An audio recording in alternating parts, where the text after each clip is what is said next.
I think I was just waking up in the morning and going through the day and going to bed at night. But I think that's what most people do. And I hadn't gone to school. I only had 2 months high school.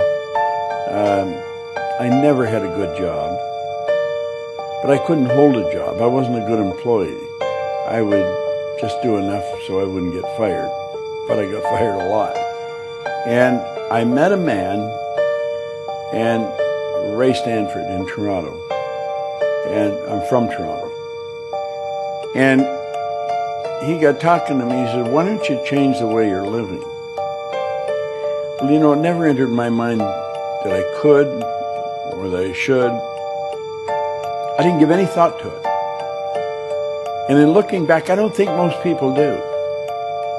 You know, people that are watching your material or that are familiar with me or my seminars, they're thinking of what they're going to do with their life. But they're in the minority. 90-some% of the population are lost. And I was. I had never done anything of any consequence. I was earning $4,000 a year. I owed $6,000. So, I mean, if I had taken all the money I earned for 18 months and paid debt, I would have just broken even. I was not happy. And he said, "Why don't you change your results?" Well, like I said, it never entered my mind that I could. And then he asked me, do you read anything? And I said, "No, I can't read." Now, I could read. I didn't. I think I read about as well as most people. The average person reads at about a grade 7 level. And that's because you learn to read by the time you're in grade 7, and then you never improve upon it. And he gave me this book. And this is the book that's in Think, that Sean used in Think. And the book has fallen apart. I mean, I've been reading this every day for over 55 years. It was 55 years a couple of weeks ago. And everything in my life started to change. Like he said in here, you've got to decide what you want. Well, that never entered my mind, you know.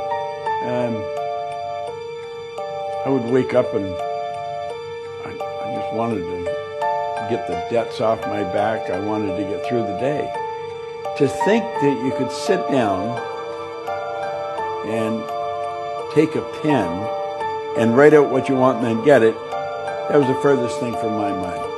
I mean, I just didn't. That never entered my mind. But that's what he got me to do. And he talked to me for a while. Well, it ended up, I said I wanted $25,000. I mean, that would be like maybe you saying right now you want $1 billion. I mean, it was so far out of my reach that I didn't even know anyone with $25,000. And I didn't believe it. But he said, if you do exactly what I tell you, you can have anything you want. Well, I not only didn't believe it, there was no way I could believe it. But the way he spoke to me, he had such conviction. I knew he believed it. At least I believed he believed it. And then he said to me, "Why don't you do what I'm telling you?" He said, "Your way's not working, mine is." He was happy, healthy, wealthy. And I couldn't even figure out why he was talking to me. And something inside me said, "Why don't you do what he says?" So I thought, I'll try it. Just give it a try. You've got nothing to lose. And so I said, okay. And that's really where it all started. And he gave me this book. And he said, read this every day. He got me to commit that I'd read it every day. Well, that's a thick book, you know, for a guy that doesn't read. I've never read a book in my life. I was 26. And you just trusted him. I started to read it. And he said, do exactly what I'm telling you, do what the book tells you.